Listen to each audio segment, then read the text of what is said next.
हर हर महादेव, जय भोलेनाथ। दोस्तों, आज की वीडियो में हम लोग श्रावण मास के महात्म के 27वां अध्याय को सुनेंगे, यानी कि 27वें दिन की महत्ता। इसमें हम लोग सुनेंगे कर्क संक्रांति और सिंह संक्रांति में किए जाने वाले कार्य। ईश्वर बोले, हे सनत कुमार, श्रावण मास में कर्क संक्रांति तथा सिंह संक्रांति आने पर उस समय जो कृत्य किए जाते हैं उन्हें भी मैं आपसे कहता हूँ। कर्क संक्रांति तथा सिंह संक्रांति के बीच की अवधि में सभी नदियां रजस्वला हो रहती हैं, अतः समुद्रगामिनी नदियों को छोड़कर उन सभी में स्नान नहीं करना चाहिए। कुछ ऋषियों ने यह कहा है कि अगस्त के उदय पर्यंत ही वे रजस्वला रहती हैं। जब तक दक्षिण दिशा के आभूषण स्वरूप अगस्त उदित नहीं होते तभी तक वे नदियां रजस्वला रहती हैं और अल्प जल वाली कही जाती हैं। जो नदियां पृथ्वी पर ग्रीष्म ऋतु में सूख जाती हैं, वर्षा काल में जब तक 10 दिन तक बीत जाए तब तक उनमें स्नान नहीं करना चाहिए। जिन नदियों की गति स्वतः 8000 धनुष तक नहीं हो जाती है तब तक वे नदियां शब्द की संज्ञा वाली नहीं होती, अपितु वे गर्त कही जाती हैं। कर्क संक्रांति के प्रारंभ में 3 दिन तक महानदियां रजस्वला रहती हैं। वे स्त्रियों की भांति चौथे दिन शुद्ध हो जाती हैं। हे मुने, अब मैं महानदियों को बताऊंगा, आप सावधान होकर सुनिए। गोदावरी, भीमरथी, तुंगभद्रा, बेनिका, तापी, पयोष्णी, ये 6 नदियां बिंद के दक्षिण में कही गई हैं। भगीरथी, नर्मदा, यमुना, सरस्वती, विशोका, बीतस्ता, ये 6 नदियां विंध्य के उत्तर में कही गई हैं। ये 12 नदियां देवर्षि क्षेत्र से उत्पन्न हुई हैं।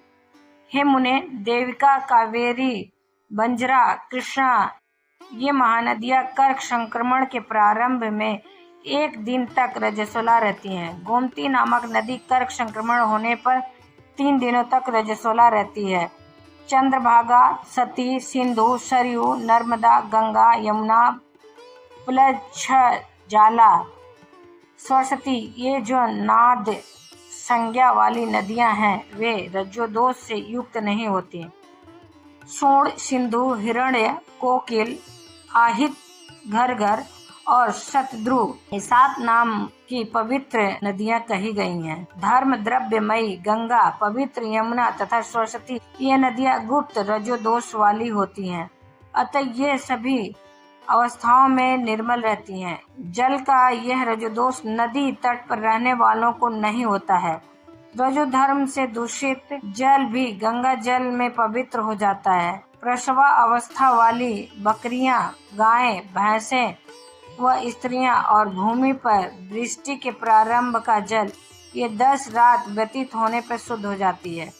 कुएं तथा बावली के अभाव में अन्य नदियों का जल अमृत होता है।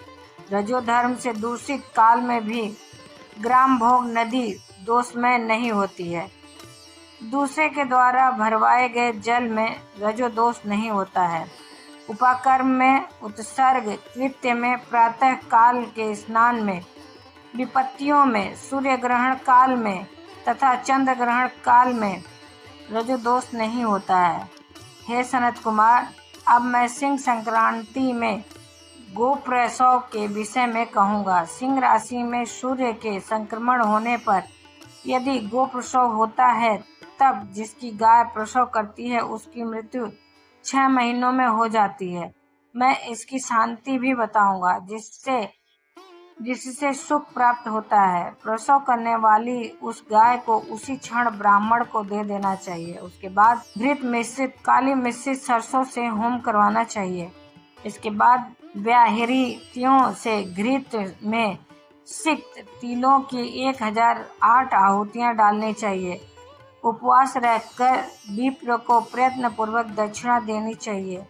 सिंह राशि में सूर्य के प्रवेश करने पर जब गोष्ठ में गौ प्रसव होता है तब कोई अनिष्ट अवश्य होता है, अतः उसकी शांति के लिए शांति कर्म अनुष्ठान करना चाहिए। अस्य वाम, इस सूक्त से तथा तप दिशों, इस मंत्र से तिल तथा घृत से 108 आहुतियां देनी चाहिए और मृत्युंजय मंत्र से 10,000 आहुतियां डालनी चाहिए। उसके बाद श्री सूक्त से अथवा शांति सूक्त से स्नान करना चाहिए। इस प्रकार किए गए विधान से कभी भी भय नहीं होता है। इसी प्रकार यदि श्रावण मास में घोड़ी दिन में प्रसव करे तो इसके लिए भी शांति कर्म करना चाहिए। इसके बाद दोष नष्ट हो जाता है। हे सनत कुमार, अब मैं कर्क संक्रांति में, सिंह संक्रांति में तथा श्रावण मास में किए जाने वाले शुभ प्रद दान का वर्णन करूंगा। सूर्य के कर्क राशि में स्थित होने पर घृत धेनु का दान करना तथा सिंह राशि में स्थित होने पर सुवर्ण सहित छत्र का दान श्रेष्ठ कहा जाता है तथा श्रावण मास में दान अति श्रेष्ठ फल देने वाला कहा जाता है। भगवान श्रीधर की प्रसन्नता के लिए श्रावण मास में घृत कुंभ, घृत धेनु तथा फल विद्वान ब्राह्मणों को प्रदान करने चाहिए। मेरी प्रसन्नता के लिए श्रावण मास में किए गए दान अन्य मासों के दानों की अपेक्षा अधिक फल देने वाला होता है। 12 महीनों में इसके समान अन्य मास मुझको प्रिय नहीं है। जब श्रावण मास आने को होता है तब मैं उसकी प्रतीक्षा करता हूँ। जो मनुष्य इस मास में व्रत करता है वह मुझे परम प्रिय होता है, क्योंकि चंद्रमा ब्राह्मणों के राजा हैं, सूर्य सभी के प्रत्यक्ष देवता हैं। ये दोनों मेरे नेत्र हैं। कर्क तथा सिंह की दोनों संक्रांतियां जिस मास में पड़े उससे बढ़कर किसका महात्म्य होगा। जो मनुष्य इस श्रावण मास में पूरे महीने प्रातः काल स्नान करता है वह 12 महीने के प्रातः स्नान का फल प्राप्त कर लेता है। यदि मनुष्य श्रावण मास में प्रातः स्नान नहीं करता है तो वह 12 महीने में किए गए उसके स्नान का फल निष्फल हो जाता है। महादेव, हे दया सिंधु, मैं श्रावण मास में उषा काल में प्रातः स्नान करूंगा। हे प्रभु, मुझे विघ्न रहित कीजिए। प्रातः स्नान करके शिव जी की पूजा करके श्रावण मास की सत्य कथा का प्रतिदिन भक्ति पूर्वक श्रवण करना चाहिए। बुद्धिमान व्यक्ति इस प्रकार से ही मास व्यतीत करता है। अन्य मासों की प्रवृत्ति पूर्णमासी प्रतिपदा से होती है, किंतु इस मास की प्रवृत्ति अमावस्या की प्रतिपदा से होती है।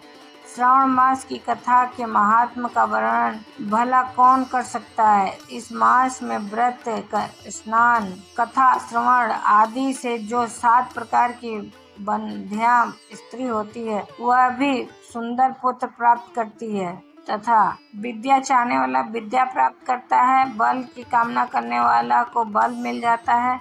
रोगी आरोग्य प्राप्त कर लेता है। बंधन में पड़ा हुआ व्यक्ति बंधन से छूट जाता है।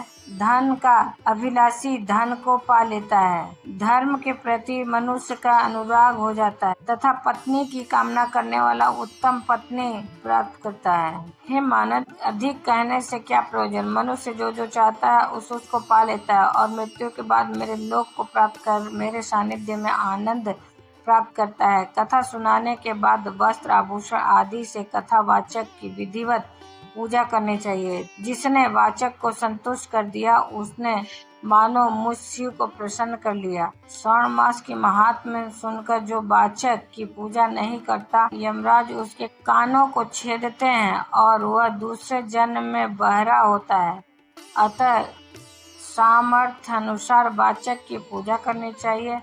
जो मनुष्य उत्तम भक्ति के साथ इस श्रावण मास महात्म्य का पाठ करता है अथवा सुनता है अथवा दूसरों को सुनाता है उसको अनंत पुण्य की प्राप्ति होती है। इस प्रकार श्री स्कंद पुराण के अंतर्गत ईश्वर सनत कुमार संवाद में श्रावण मास महात्म्य, नदी, रजोदोष, सिंह गो प्रसव, सिंह कर्कट, श्रावण स्तुति, वाचक पूजा कथन नामक 27वां अध्याय पूर्ण हुआ।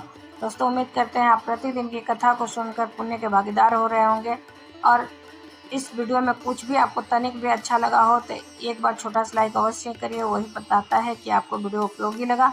आप पहली बार मेरे चैनल पर आए हैं तो मेरे चैनल को सब्सक्राइब करिए, बेल नोटिफिकेशन अवश्य दबाइए जिससे कि आने वाली वीडियो आपको समय से प्राप्त हो सके। कोई भी प्रश्न या सुझाव कमेंट बॉक्स में लिख सकते हैं। दोस्तों, फिर मिलते हैं एक नए वीडियो में नए अध्याय के साथ। तब तक के लिए हर हर महादेव, जय भोलेनाथ। धन्यवाद दोस्तों।